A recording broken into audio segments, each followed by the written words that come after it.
Մայիսի 9-ը շատերի համար ուղղակի հաղթանակի օր է, իսկ ինձ համար պատմություն։ Սա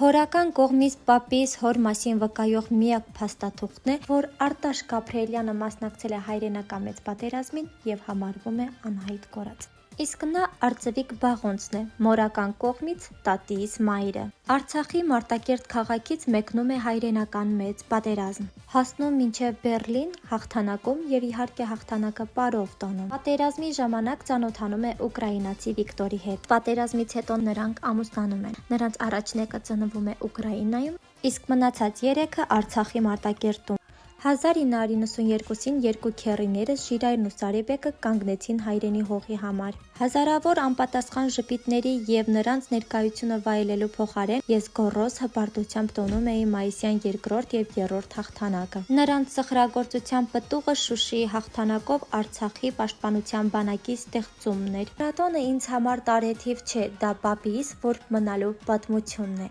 տատիս հպարտությունն է, քեռիներիս լուսանկարից նայող ժպիտն է։ Դա մեր պարտքն է լինել արժանի, բարձրաձայնել, հիշել ու սիրել այս հողը իրենց պես։ Կեցցե մայիսի 9-ը։